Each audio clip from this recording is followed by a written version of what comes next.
Hello everyone, welcome back to my YouTube channel. आप सभी का मेरे यूट्यूब चैनल पे स्वागत है। तो दोस्तों, हम बात करने वाले हैं टोनम दहेज बाबू और टोनम जी की जेठानी जी के बारे में।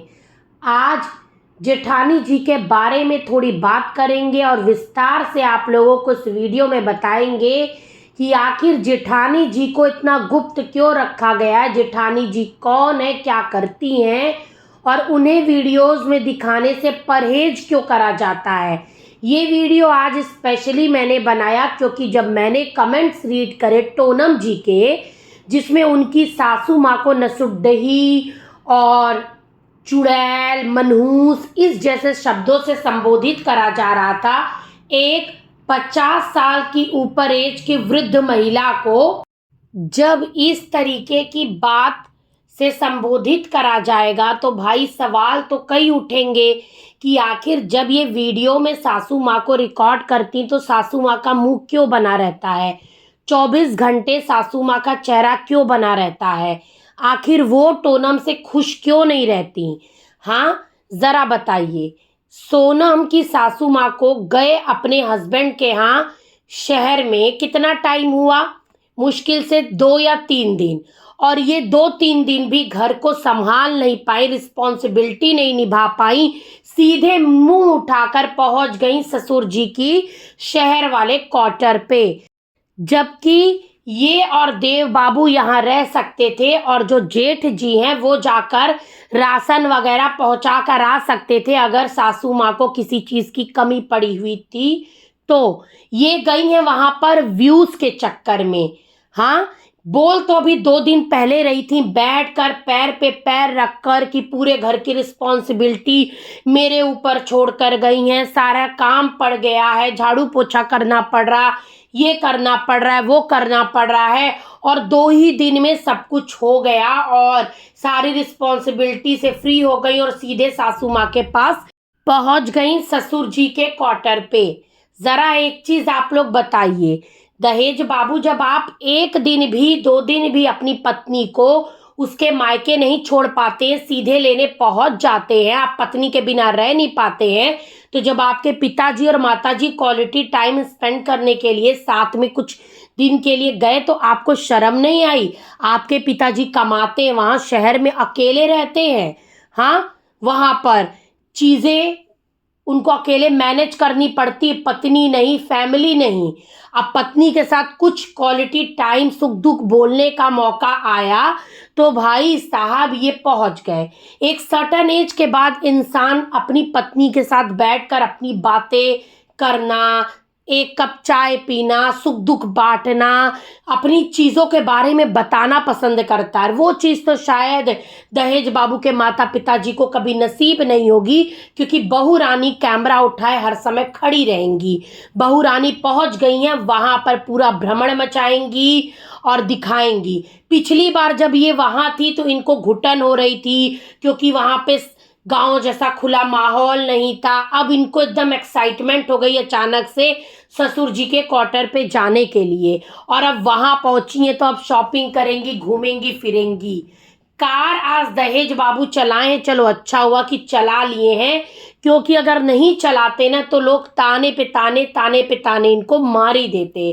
कुछ चलाकर एहसान नहीं करें, क्योंकि इनसे कम टाइम में तो मजनू मियाँ चला के एकदम परफेक्ट प्रो मैक्स हो गए भाई साहब। चांदनी को हॉस्टल तक छोड़ आए, ले आ दिए, पूरा मतलब पहाड़ घाटी पार करके कहाँ से कहाँ पहुंचकर पत्नी को बिठाकर चले आए, और ये एकदम मतलब भीड़ भाड़ वाले एरिया में चला नहीं पा रहे हैं।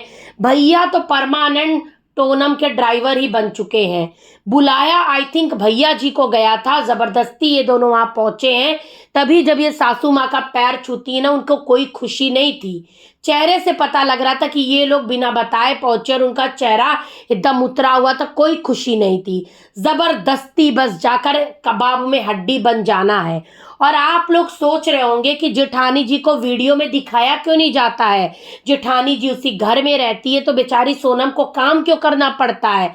फॉर योर काइंड इंफॉर्मेशन आप लोगों को बता दें कि सोनम की जेठानी कोई अनपढ़ गवार नहीं है, वेल एजुकेटेड है। जी हाँ, पढ़ी लिखी हैं, वो एक वर्किंग लेडी हैं, काम करती हैं, सिलाई का उनका बिजनेस है, क्लासेस चलाती हैं वो, ठीक है। और उनकी बच्ची भी स्कूल जाती है, उसको भी भेजना, हस्बैंड ट्रेवल उसमें ड्राइवरी का काम करते हैं तो वो भी निकल जाते हैं, प्लस खेतों में भी हस्बैंड जॉब करते हैं। आप लोग एक चीज नोटिस करिएगा कि ऊपर का दोनों कमरा ये लॉक करके गई थी, सासू माँ का कमरा और किचन लॉक करके गई थी।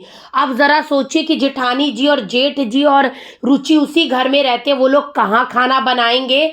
अपने उसी घर में चोरों जैसा बिहेवियर लोगों को लगता होगा या नहीं लगता होगा। जब से ये आई होंगी आई थिंक तभी से ये ताला मराई वाला कार्यक्रम चालू हुआ होगा, क्योंकि इनके आने के बाद ही जेठानी जी अलग थलग दिख रही हैं।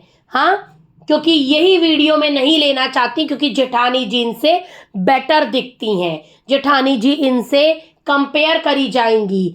जेठानी सिलाई स्कूल चलाती है, उसके कई स्टूडेंट्स हैं, जेठानी जी पढ़ी लिखी है, सुबह काम पे जाती है, उसका पति भी कमाता है, बच्चा भी है स्कूल जाता है।